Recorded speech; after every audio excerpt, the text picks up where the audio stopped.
Welcome to the Shred the Spread podcast, episode 15, Picks Saturday. If you're new, thanks for tuning in. If you're returning, thanks for coming back.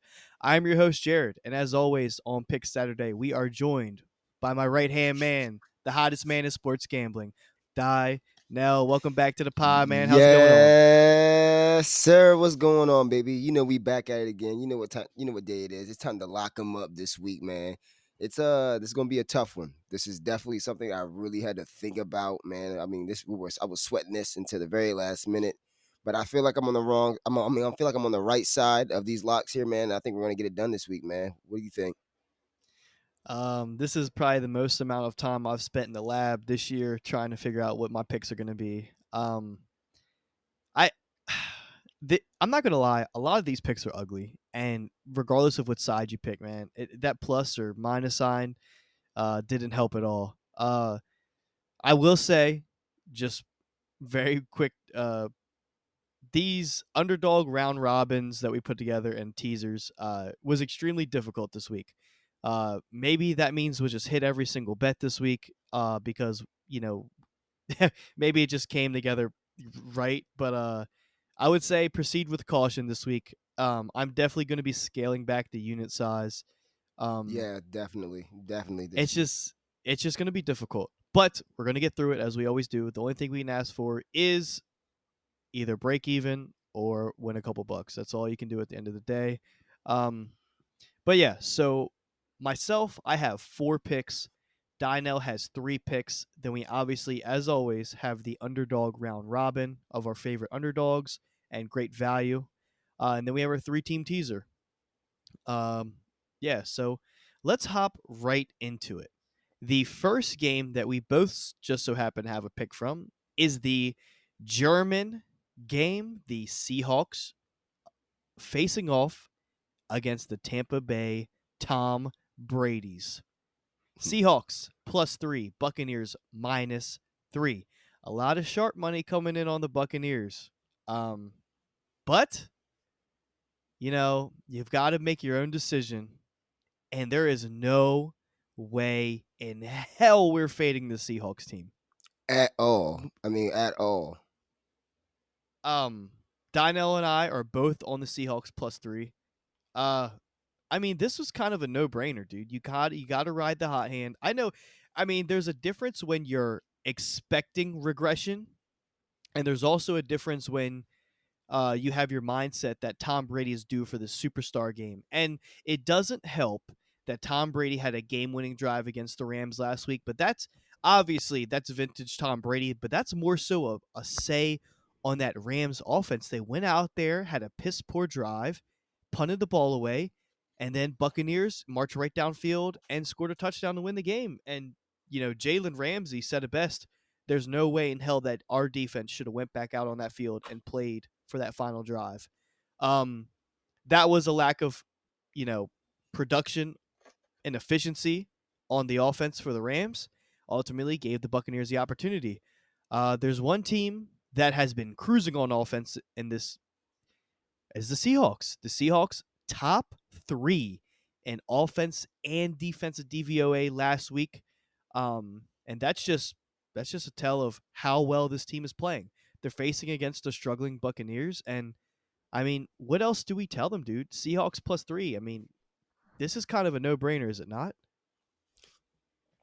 Man, if you to tell me you look at these slated games this week and you don't immediately look at the Seahawks and you see a plus sign there, you're tripping. I mean, this is probably one of the this is probably one of the games you can bet on. I mean, that's kind of like a slam dunk in my eyes. Remember I told you guys in the last podcast episode, man. Right now, you need to take advantage of Vegas overlooking Seattle. I mean, they overlook Seattle damn near every single week, other than that Giants game. And even then, they came through and covered that -3 spread against the Giants. Geno Smith and his offense, and this Seahawks team as a whole, like I said, you giving them 2 points still after this great hot start they have. Kenneth Murray going out there running the ball very, very well. Geno Smith throwing passes like he's Tom Brady. This is kind of like a no burner. It's kind of a slam dunk, man. This is one of like the games I really, really like to bet on this week, and I'm definitely locking them up this week. And like I said, man, Vegas, keep on overlooking Seattle, man. Go ahead and just keep bringing me money. Keep bringing me money in every week because I trust me, I picked them for the last 3 weeks. Yeah, this is definitely a the Seahawks are just not valued correctly. When I go through all of these games before I look at the lines, I come up with a spread that I feel would be correct, and I had the Seahawks -2.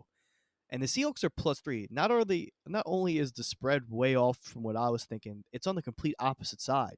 I went from them being favorited to them being underdogs. And I was digging into a little bit more into the research. Last episode, obviously, we talked about the 13th man, which is the big fan base for the Seahawks in Germany. But I also did find out that the Seahawks are actually the second most popular team. The first most popular team was the Patriots, but I was looking at some of these interviews, and the Patriots were only the favorite because Germany has a big Tom Brady fan base. So this isn't going to be such an overwhelming atmosphere for the Seahawks as it would be, you know, as I previously thought. But there's going to be a lot of fans for both of these teams. So the NFL definitely did their research into figuring out which teams to send over to Germany. But regardless, it's going to be a great atmosphere. And if this is still almost neutral, I'd still slightly give the favor to the Seahawks on the fan just because, we're going from one player to a whole franchise. Seahawks +3 is kind of criminal. So, as Donnell said, Vegas keeps underlooking the Seahawks team. They still have not adjusted to their play style. Everybody is just expecting regression from this team. You got to ride the Seahawks. You just can't keep getting burned by them. For those who keep thinking the Seahawks are due for this letdown spot, you got to ride the hot hand. Eventually, when they lose, then that's kind of when you can reevaluate your position on this team. But as of right now, get them while you can at plus points because eventually they're going to go to favorites and it's going to be harder to handicap these games. So that's going to move us on to actually another game that we both have a pick from, both the same pick. So that is the Lions versus the Bears. Bears are 2.5 home favorites. What do you see on this line, Donnell? I see great value with the emergence of Justin Fields. It seemed like he seemed to find his groove a little bit. Still some things to work on in the passing game, but you can't undervalue his legs, man. His legs, the way he moves outside the box and gets out and finds open space and takes off, it reminds you a lot of Lamar Jackson and Michael Vick esque. That's why he broke Michael Vick's rushing record, 178 rushing yards. That is tremendous. Um, I like the threat. I like the running threat here with where you can run with David Montgomery, mix it in with Khalil Herbert, and then throw in Justin Fields on top of that. Man, I mean, you're talking about one of the best running teams in the game right now as it is. Granted, their record doesn't really speak highly of as what this team has been as a whole. I mean, they like I said, they struggled here and there, but I feel like they found their groove. I feel like Justin Fields finally found it. He's getting better every single week, man, and we might be looking at a future star in our hands. I Detroit is on the road this week, and we all know how they are on the road. They can't score, they can't put up points. The defense can't stop a lick. And I mean, I think that the running defense is probably the worst in the league. And you got to account for Justin Fields as it is. Yeah, I'll take that value with that -2.5, man. I'll go ahead and take that risk. So that'll be one of my locks again this week. So let's go Justin Herbert. I'm sorry, Justin Herbert. Let's go Justin Fields. Let's get this money. Um, Man, you hit it dead on, man. The Lions are one of the worst defense in the league, but not only are they one of the worst defenses, they're the worst rushing defense. Um, this just screams, this could be a trap. Bears -2.5. It's like it kind of like we're begging you to get it before it goes to 3. But this is a side where if I want to put my hard-earned money on a team, it's definitely going to be the Bears at home and not Jared Goff out of a dome because taking Jared Goff out of a dome is like taking fish out of water. They're just due for failure because he's not going to be at home and where he's comfortable. And we nail this on the podcast every single week. The Lions at home are one of the best offensive teams. The only reason that the Lions don't have a winning record at home is strictly because their defense gives up way too many points. Now, we're taking a defense that gives up way too many points. We're taking the offense away from them because we're leaving the dome. We're going to windy Chicago. Give me a break, dude. Bears minus 2.5. I'd play this all the way up to 3. No questions asked. Yeah, one of my favorite spots this week. It's one of the public spots that we're on. But how can you not be on this? I seriously had the Bears -5 on my handicap, and the fact that we're getting them for just short of a field goal, extremely good value. We're matching up the Bears' primary offense and their strength against the Lions' weakness. We'll take that every single day. You just got to bet this number and get it at 2.5 while you can, because this definitely will move to 3. It's definitely juiced to move to 3. So that takes us to a game where Dynell actually has a pick. When we talked about this game, the line was actually at +6, but with the Josh Allen injury news, this line has moved all the way from 6 down to 3. Hmm. So Vikings +3 is currently the line, and you are on the Vikings. What do you see in this game? Well, if you guys listen to the last episode of the podcast, I tell you all the time how how much I really believe now this how big of a threat this Vikings team is, especially offensively with the addition of T.J. Hawkinson. Um, Kirk Cousins is probably one like the best play action bootleg quarterback in the league, and a lot of that play action in West Coast offense is kind of predicated on having a tight end, basically having a great tight end with good hands that can kind of get open, kind of be a mismatch nightmare out there, and that's what T.J. Hawkinson is. I brought up a tight end last week, by the name of Jordan Reed. Back in 2015, I believe, when Kirk, I think one of Kirk's first starting seasons with Jordan Reed. Jordan Reed was by far the vocal point of that offense when they ran it together, and I think he played in 11 games, but he only started in 8. Out of those games, he had 87 receptions, right? And about 952 receiving yards. He didn't even play the full season, and that was his numbers through 11 games of that season. So I really feel like I really got my eyes on TJ Hawkinson here, really being a mismatch nightmare for this Bills defense. And honestly, this Vikings pass rush is definitely slept on. Zadarius Smith is a monster. I think he's what fifth in sacks this year, and just to bring that pressure and to bring that into a game where you don't even know if Josh Allen's starting, and if he's not, he's hobbled by an elbow. And if you get Case Keenum back there, can't move out the pocket like Josh Allen can, and basically eliminates a lot of that Buffalo Bills rushing attack. I'm letting you know right now, it's gonna be tough for that Bills offense to score points, no matter who the weapons are on the outside. So I'm taking the value of that offense, that newly found offense with T.J. Hawkinson and Justin Jefferson out there, man. I really feel like they're gonna put up quite a few points, and I feel like this defense is gonna do the job enough to allow the Vikings to win on Sunday. All right. Well, unfortunately, not getting the best of the number, but obviously that's with the information of Josh Allen. The latest we have as of this morning when they reported the injury news, Josh Allen is officially questionable. But this significant of a line movement, it's just basically telling us that Vegas thinks that Josh Allen is not playing. This is non-conference road game for the Vikings. There's really nothing to lose in this game. The only thing that scares me is just the way that Bills division has been rolling. The Bills kind of need this game. So you are getting them at +3. But my biggest thing is, the Bills coming off that loss from the Jets. They really do need this win. That's one thing that does worry me about this. So we will see what happens, but you're basically taking a healthy Vikings team versus a banged up Bills team, and I can understand exactly why you're on the Vikings side.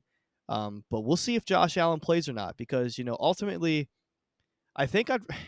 It sounds crazy, But against a Vikings team that not only has been cruising, but they're getting extremely lucky and causing turnovers.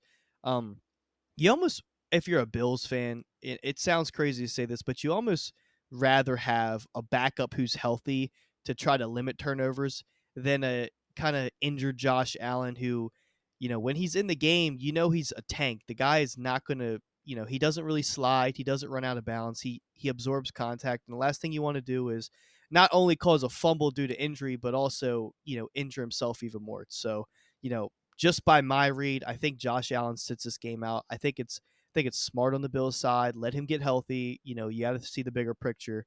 But I definitely think the Bills are going to be coming for blood. So we'll see what happens here. But getting the Vikings out of field goal still seems like pretty good value. But yeah, we'll see what happens that game. So this is going to move us to a game where I have my next pick. The Saints are traveling to the Pittsburgh Steelers. Pittsburgh Steelers are 1.5 home dogs.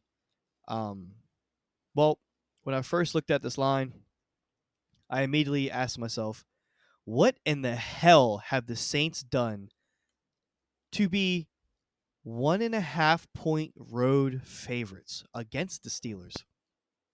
Number one, TJ Watt is looking, Mike Tomlin's optimistic that TJ Watt will be back for this game. TJ Watt has expressed that he wants to win. And when he is on the field, this Steelers team, is almost a 1 yard per play better with him on the field. And that might not sound like a lot, but in the game of football, that is an extraordinary amount over time. So if we take 1 yard per play away, that could be the difference between third and short and third and medium. And, if you force more punts against a Saints team where the defense has kind of been keeping them in the game.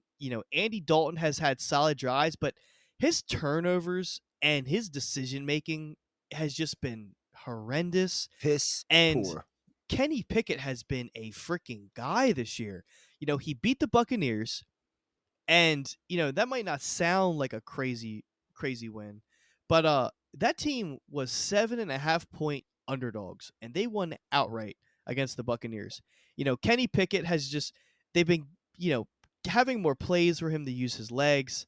He's making better decisions. He's just getting better as the year goes on, kind of like Justin Fields. Not that he's as mobile as Justin Fields, but just they're getting better game by game. And that right there is kind of the deciding factor for me in this game, just because the Saints have just looked bad. So Steelers at home getting 1.5 points. I just love this spot, and that's one of my bets for this week. So that moves us on to another game. The Cowboys traveling to Green Bay. Well, if you weren't here for last episode, I did my best to sell this, and it's ugly, but I am Let 'em taking know. the Packers +5. Yep. Go ahead and let them know. Dynel disagrees. Very understandable. But this just seems like a get right spot for the Packers. I went into detail last week about why I like this spot and why I'm kind of going against the public. And it's strictly because the statistics that the Packers have had on offense, disregard the points. They've been in critical positions to score the ball. They left 3 touchdowns off of the board last week against the Lions. 2 red zone interceptions. And then another pick by Aaron Rodgers. He threw 3 interceptions. And I think Three of them in the things. past 12 games against the Lions, he had a total of 5 interceptions. It was insane. So an outlier game. And I understand this Packers team is banged up. They just lost Eric Stokes. So, that's a key corner. So, they're losing depth there. But regardless, this is more of a system play for me. When are you ever going to get Aaron Rodgers at home +5 points? Now, I already bet this at 5.5 early in the week because, something just tell me this line was going to start dropping, and I would not be surprised if this number gets all the way to 3.5, potentially 4. But Packers +5, you got to take it. And, call me crazy, but Crazy, crazy. Packers +5 for me just seems too big of a number. And, this is going to be a test for the Cowboys. You got Mike McCarthy traveling back to Green Bay. And the biggest thing with me for Mike McCarthy is he's not been a great game manager. He makes some poor decisions. His use of timeouts have been critical. And, going against a solid coach team, these games usually don't get out of hand. And if it does get out of hand, it's because there's a significant turnover margin. And don't get me wrong, the Cowboys defense is scary. But this isn't anything Aaron Rodgers hasn't seen before. I'm just hoping he protects the ball. And if he does that, I seriously think the Packers have a great chance to win this game. I may sound crazy on Monday, but I'm going to stick with my gut. I'm not going to flip sides. Packers +5. One of my favorite bets, honestly. And it sounds disgusting, but it's seriously one of my favorite bets. So, just quick recap. I am on the Bears -2.5, Steelers +1.5, Seahawks +2.5, and the Packers +5. Dynel is on the Bears -2.5, Seahawks +2.5, and the Vikings +3. God, this is an ugly week, dude. We really Ugly ass week. We really had to dig through the bushes to find these picks, but like I said, man, all we're looking to do is not be perfect, but have a winning week. So we'll do our best. Underdog round robin. Underdog round robin. This is more of a value underdog round robin week. Obviously Seahawks a plug and play. We're going to play them every single time they're in an underdog. They always have a chance to win. They're well coached and they're playing, really disciplined. Not a lot of penalties, and they're looking efficient on offense and defense. So Seahawks, leg 1 of the underdog round robin. We're going to throw the Browns in there. We're going to throw the Packers in there, and we're going to throw the Chargers in there. If you sprinkle a couple dollars on this round robin, you really only need the Seahawks to team with one of these underdogs. You're getting really good value. All of these round robin 2-leggers are looking at somewhere around +700. And that's extremely good value because you really only need 2 of these 4 teams to win. If 3 of these 4 teams win, you're looking at almost like 6x your money on top of hitting your 7-1, 2-legger. So, 7-1, and then you get another 6-1. So, you're looking at 10 to 13 times your initial buy-in for your round robin, and that's insane value. So we're not necessarily looking to go 4 for 4 on this underdog round robin parlay. We're looking to really hit 2 of these. I think my favorite one to pair with the Seahawks obviously has to be the Browns, just because of their running game versus the Dolphins. So I will definitely be playing. I'll be playing the round robin, but we'll be juicing up a little bit more on the Seahawks and Browns, because Donnell and I both think that the Browns are in a really good spot this week. And, going against a Dolphins defense that has been struggling to close out games, the Browns are one of the best rushing teams in the league, and if not, have the best running back. And if Nick Chubb can control the ground, all it takes is one turnover for the Dolphins for the Browns to keep control of that game and potentially win. So, Seahawks, Browns, Packers, and Chargers. Okay, Dino, let's go ahead and reveal the teaser. Now, the teaser, now that I'm looking at it, it doesn't seem as ugly. And it may have been earlier when we were digging through all of these games, trying to figure out, did we want to tease through the number 0? Did we want to juice up on an underdog? Right. And this is what we came up with. Just same thing off the underdog round robin.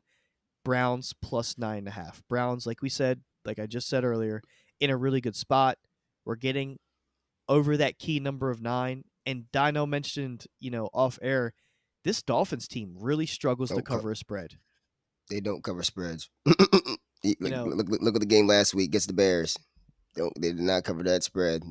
Just that, like it's just some reason for that defense. That defense isn't playing as sharp as they did early on in the year, or as I thought they were going to play. And yeah, man, like they just don't cover spreads. They put up points, but don't cover spreads. Yeah, he nailed it. The Dolphins, they just they will go down and score, and just as fast they will let up a touchdown. So, really like this spot in the teaser. The other spot that we found, little cheeky, Giants plus half a point. So basically, Giants pick them. This is strictly because one, Dameon Pierce just ended up on the injury report, and that is huge because he is about 99.9% of their offense. We don't know if Amy, Brandon Cooks is going to play. Granted, Nico Collins looks extremely healthy and athletic right now, but him as a number one receiver is not going to shade me off of this Giants team. The Giants are coming off of a bye. They look really good. Granted, I'm not the biggest fan of Daniel Jones at home, but basically, if I had to make a straight bet on this and it's a money line play, I'm obviously going to take the Giants. Do I think they're frauds from their record? Yes, I think they're one of the luckiest teams in the league, and I think they're finding crazy ways to win. But that's all we're asking them to do is win. We're not asking them to cover a spread. It's not like we need the Giants minus 1, 2, 3. We just need the Giants to win, and I think that's a really good spot for a tease. And last but not least, one of my pet peeves in a teaser, but it just makes sense this week. We're teasing the Bears through 0, and we're getting the Bears for the final leg of our teaser plus 3.5. So not only can the Bears lose, but they can lose by a field goal, and I don't see them losing this game against the Lions. It just makes sense. It could be extremely square. Teasing through 0 to get to but we're still getting them at plus 3.5. So we're getting that key number plus the hook.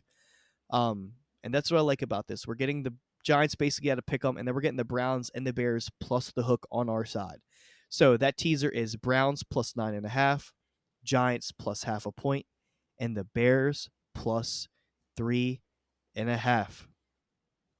Man, this is going to be a difficult week. Yeah, this is gonna be one of them weeks where I'm you clenching your ass cheeks the whole fucking time trying to figure out what the hell's going on.